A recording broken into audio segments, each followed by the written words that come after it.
Hi friends, ഗോവയിലെ Sao ജസീൻഡോ island അത് നമുക്ക് കണ്ടാലോ. ഇതാണ് ദ്വീപ്. ഡാബോലിംഗ് ഇൻ്റർനാഷണൽ എയർപോർട്ടിനൊക്കെ അടുത്തായിട്ട് സ്ഥിതി ചെയ്യുന്നൊരു ദ്വീപാണിത്. പനാജി വാസ്കോ ഹൈവേയിൽ നിന്ന് നമുക്കിത് കാണാം. ഇവിടെ ഒരു പള്ളിയുണ്ട്.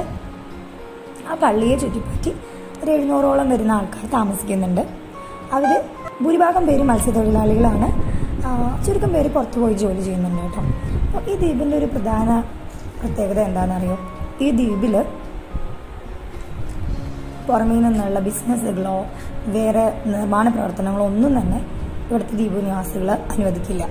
മാത്രമല്ല, ഗോവൻസിന് പോലും ദ്വീപിൽ അല്ലാത്ത ആൾക്കാർക്ക് അവിടെ സ്ഥലം വാങ്ങാനോ താമസിക്കാനോ സാധിക്കില്ല. അവരത് കാലങ്ങളായിട്ട് പിന്തുടർന്നു പോരുന്ന ഒരു പ്രതിജ്ഞയാണ്. അത് അവരുടെ ദൃഢനിശ്ചയമാണ്. അതുകൊണ്ട് തന്നെ അവർ അവരുടെ ദ്വീപിൻ്റെ സ്വാഭാവികമായിട്ടുള്ള ഭംഗി, ഗോവയുടെ തന്നെ സ്വാഭാവികമായിട്ടുള്ള ഭംഗി ഇപ്പോഴും നമുക്ക് അവിടെ പോയാൽ കാണാം.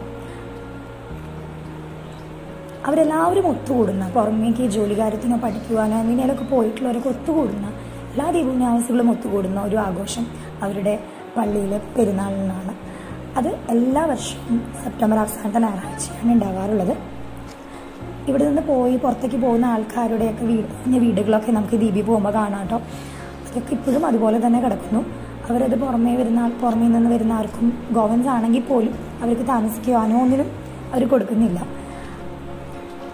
അങ്ങനെയുള്ള കുറച്ച് ആൾക്കാരുടെ ഒരു സ്ഥലമാണ് ഈ ജാവോ ജസീൻഡോ ഐലൻഡ്. നല്ല ഭംഗിയാണ് ഇവിടെ കാണാൻ.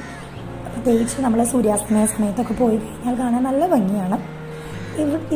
ഈ ഐലൻഡിനെ മെയിൻ ലാൻഡുമായിട്ട് ഘടിപ്പിക്കുന്നത് ഒരു ബ്രിഡ്ജാണ്, ഒരു പാലമാണ്.